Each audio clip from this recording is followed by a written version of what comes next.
Alright, the pantry is done. Remember on the horror vlog, I was working on it, and it's, yeah, check it out. Almost.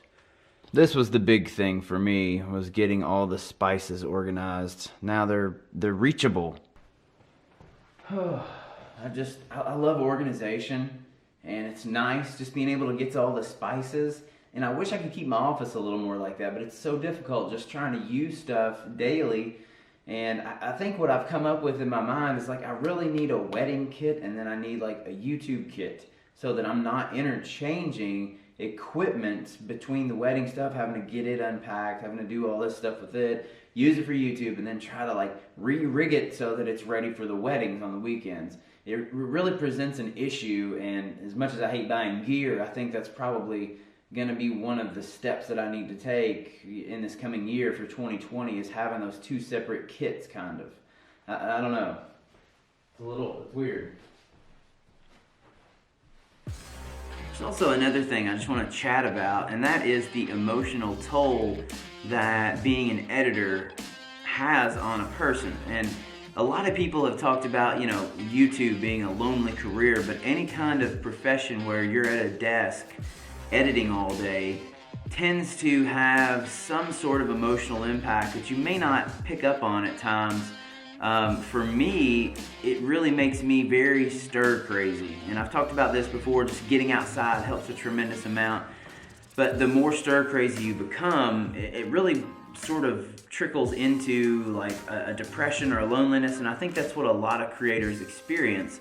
And my take on that is just that if you're sitting there at a desk with headphones on, you're in a different world because you're editing that particular story. And so you're like you're putting yourself into that narrative, and it sort of takes you outside of your reality in a lot of ways. And so you have to be able to find a balance of timing your edits, and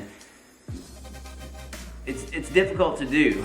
It's really difficult to do, especially if you're in the zone, if you're in that deep work area. You can work, I mean, sometimes I can sit at the desk for 5 and 6 hours, and I'm conscious of the time, but at the same token, I'm not. Like, I understand that time's going by, but I just feel like I have to get it done right then because I'm gonna lose the zone. And so you do like distance yourself from your own reality, which is really dangerous as a creator. And the more you do that, I think the colder you become. And so there has to be like this balance. You have to make sure that you're taking time out from editing, from creating, to do other things, because you will get stuck.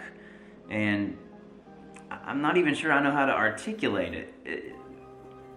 Some days I just feel like I'm the only person in the world, and it's not a pervasive loneliness that I feel. It's not like, oh, I feel like everybody's left me. It's just like, I feel like I'm the only human alive, and that's probably the weirdest thing I've ever said on this vlog, but it's true.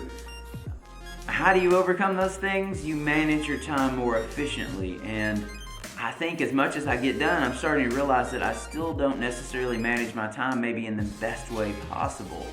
So I've got to work on restructuring my schedule. Have you all ever experienced that weird feeling? If you have, leave me a comment down below so that I know I'm not the only one.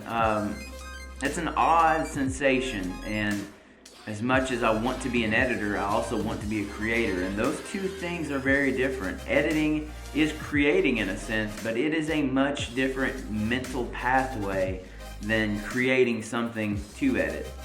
So, I don't know, I just wanted to get that out in the open. It feels weird saying it sometimes, and I feel like I'm the only human being alive at that moment, and I don't know why that is, but it's real. And you have to be aware, you have to be self-aware of your mind, your emotions, your, emotional states, your emotional health, your mental health as a creator, especially as a solo content creator. I guess that's what I'm trying to say. So anyway, I'm M. Hyatt, that's Hyatt like the hotel, and I'll see you tomorrow. Yes, I will, won't I? Thank you.